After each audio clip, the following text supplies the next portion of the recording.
11वीं पुतली त्रिलोचना की कथा।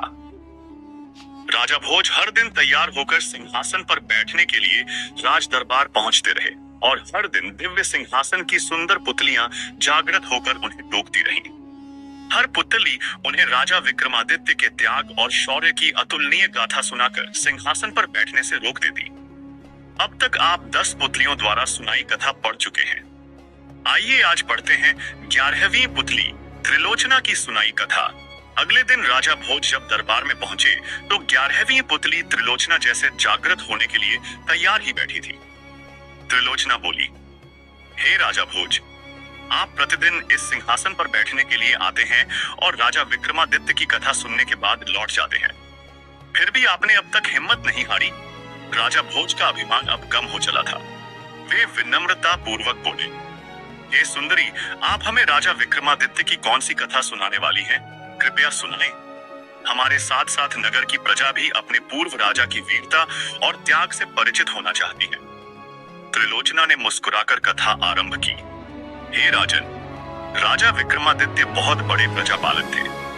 उन्हें हमेशा अपनी प्रजा की सुख समृद्धि की ही चिंता सताती रहती थी।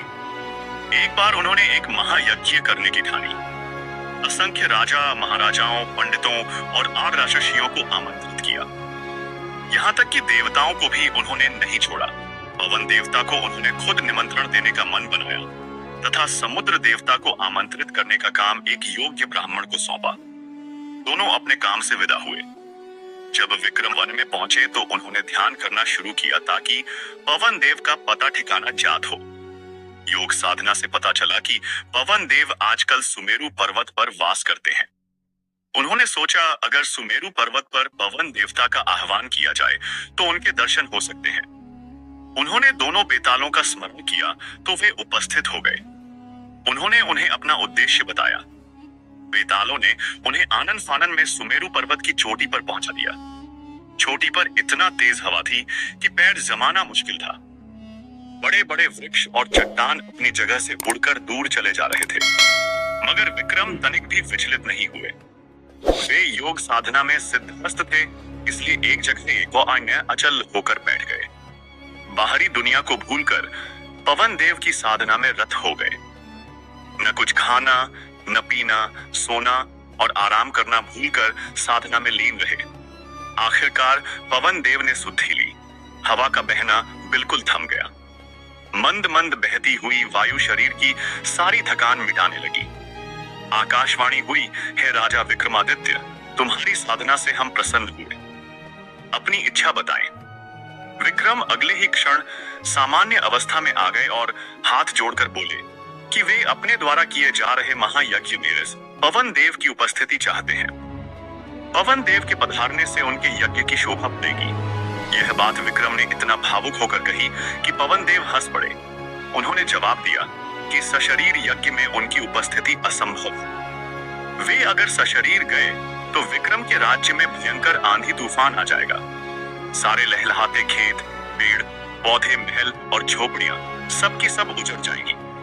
रही उनकी उपस्थिति की बात तो संसार के हर कोने में उनका वास है, इसलिए वे अप्रत्यक्ष रूप से उस महायज्ञ में भी उपस्थित रहेंगे। विक्रम उनका अभिप्राय समझकर चुप हो गए। पवन देव ने उन्हें आशीर्वाद देते हुए कहा कि उनके राज्य में कभी अनावृष्टि नहीं होगी और कभी दुर्भिक्ष का सामना उनकी प्रजा नहीं करेगी। उन्होंने विक्रम को कामधेनु गाय देते हुए कहा कि इसकी कृपा से कभी भी विक्रम के राज्य में दूध की कमी नहीं होगी। जब पवन देव लुप्त हो गए तो विक्रमादित्य ने दोनों बेतालों का स्मरण किया और बेताल उन्हें लेकर उनके राज्य की सीमा तक आए। जिस ब्राह्मण को विक्रम ने समुद्र देवता को आमंत्रित करने का भार सौंपा था, वह काफी कठिनाइयों को झेलता हुआ सागर तट पर पहुंचा। उसने कमर तक सागर में घुसकर समुद्र देवता का आह्वान किया। उसने बार बार दोहराया कि महाराजा विक्रमादित्य महायज्ञ कर रहे हैं और वह उनका दूत बनकर उन्हें आमंत्रित करने आया है। अंत में समुद्र देवता असीम गहराई से निकलकर उसके सामने प्रकट हुए।